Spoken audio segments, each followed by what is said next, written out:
Halo anak kelas 9, selamat siang. Assalamualaikum warahmatullahi wabarakatuh. Hari ini kita bahas materi sejarah. Kita lihat materi S8 waktu itu kan kita bahas sejarahnya ini sebelum masa kemerdekaan gitu. Nah, ini kondisi awal kemerdekaannya. Awal kemerdekaan kondisi ekonomi kita dan dilihat dari kondisi politik. Ekonomi di sini kita lihat sini ada mata uang 100 rupiah. Ini zaman saya masih menggunakan uang ini. Di zaman kalian sudah tidak ada lah ya. Ada yang 100 rupiah mata uangnya ya, tapi nggak seperti ini gitu. Jadi faktor penyebab waktu itu ekonomi kita sangat memburuk di awal kemerdekaan itu kan inflasi. Jadi harga barangnya itu mahal ya, tinggi. Terus banyak masyarakat yang nggak mampu untuk membeli beras, terus roti dan lain-lain gitu ya.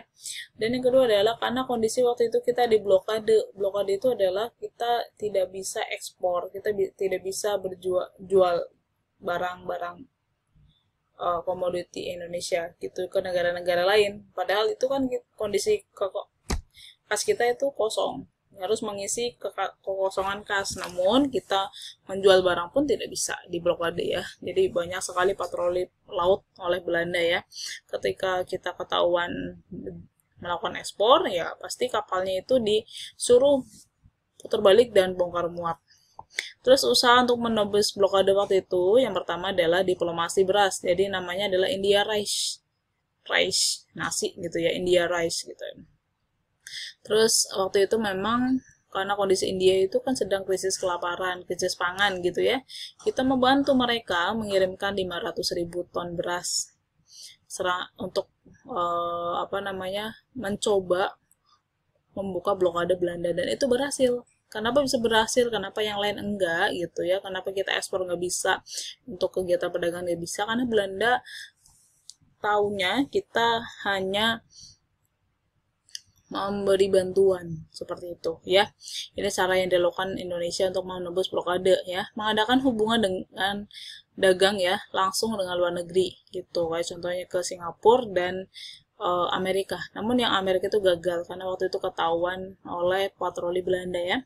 Usaha untuk mengatasi kesulitan ekonomi itu adalah kita pastinya mengadakan para menteri-menteri kita dan orang-orang pintar cendekiawan Indonesia saat itu ya mengadakan konferensi ekonomi gitu ya, membicarakan bagaimana harus dilakukan kebijakan apa biar mengentaskan masalah ekonomi. Dan juga ada pinjaman nasional. Ini tuh kayak anjuran atau himbauan pemerintah kepada masyarakat Indonesia untuk menabung gitu ya. Terus kemudian dari uang tabungan tersebut ya pemerintah gunakan untuk dikelola oleh pemerintah untuk kegiatan pemerintahan seperti itu. Nanti tabungan ini uangnya ada beberapa jangka waktu tahunnya gitu ya, agar jangan diambil dulu karena sedang dikelola oleh pemerintah gitu ya. Terus planning board ya berkaitan dengan rencana apa kebijakan ekonomi yang akan dilanjutkan. Terus rekonstruksi dan rasionalisasi, ini ada beberapa kebijakan yang perlu di cut atau dikurangi gitu ya untuk mengatasi pengeluaran negara yang sangat banyak gitu, karena di samping itu kan pemasukan negara itu sangat susah ya. Casimo Plan gitu ya, dari toko namanya Casimo gitu ya, berkaitan dengan ekonomi, PTE dan ORI gitu. ORI ini yang menambahkan kata ORI. ORI itu ya uang Republik Indonesia ya. Nanti nilai mata uangnya itu ya rupiah gitu ya. Nah, kalau yang politik ya, politik itu kontak fisik di sini ya, yang dilakukan oleh masyarakat dan pemerintah Indonesia saat itu. Setelah kemerdekaan di bulan September itu datang tentara sekutu namanya AFNI dan juga ada tentara Nica Belanda gitu ya. Karena di sini tentara sekutu dan Nica itu datang di berbagai daerah, akhirnya ada beberapa daerah yang tidak menginginkan mereka datang gitu, yang menolak gitu kedatangan mereka gitu.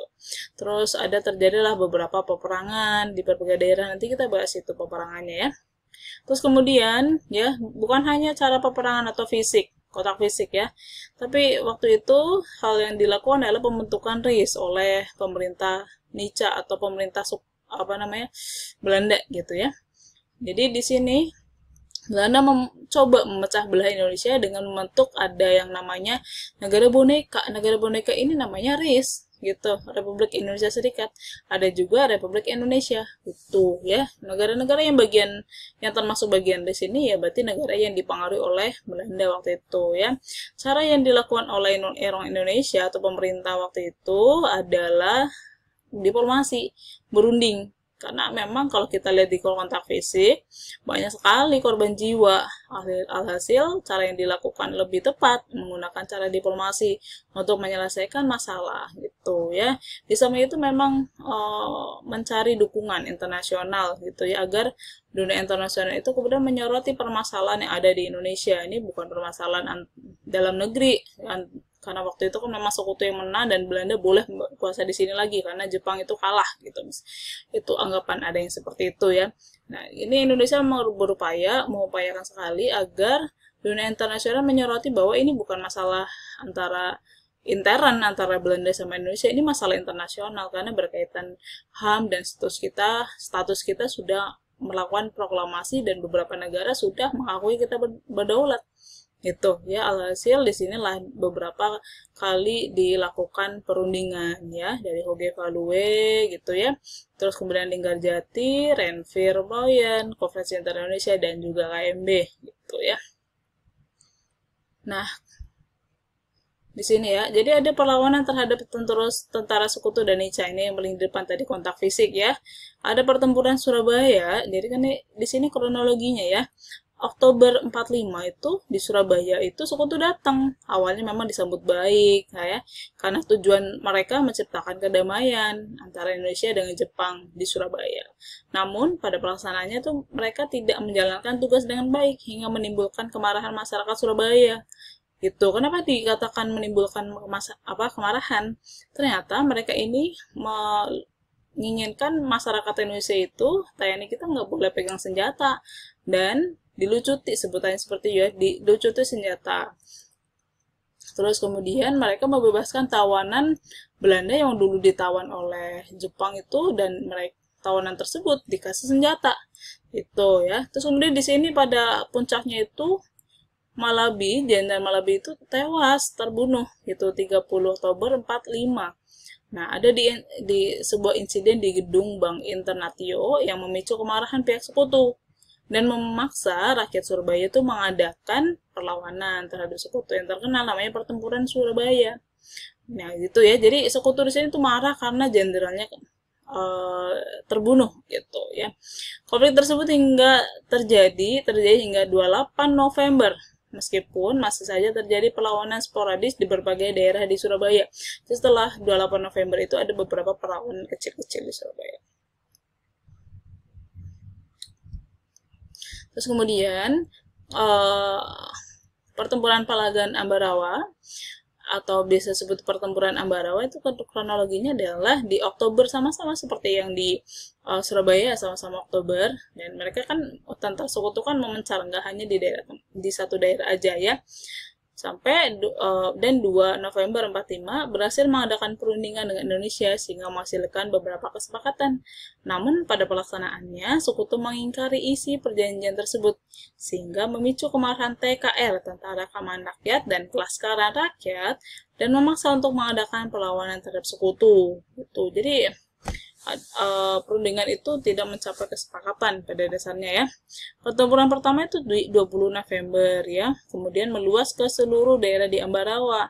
Di 12 Desember itu hasilnya TKI dan Kelaskaran itu berhasil mengusir sekutu, tapi di sini Ambarawa itu ada tokoh yang meninggal, yang gugur ya, namanya Letkol Isdiman. Kemudian pasukan dari Letkol Isdiman kan mulai kelelahan ya gitu. Nah, muncullah Kolonel Sudirman. Ketika kedatangan dari Kolonel Sudirman dibantu oleh pasukan Kolonel Sudirman, akhirnya mencapai kemenangan. Itu tutup Ambarawa ya.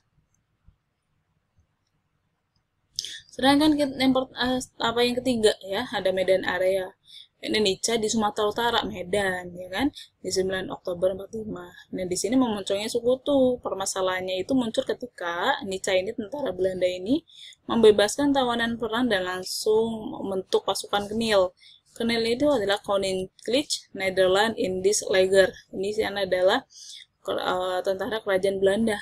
Ini yang kemudian memicu timbulnya konflik antara pemuda Medan dan Knil.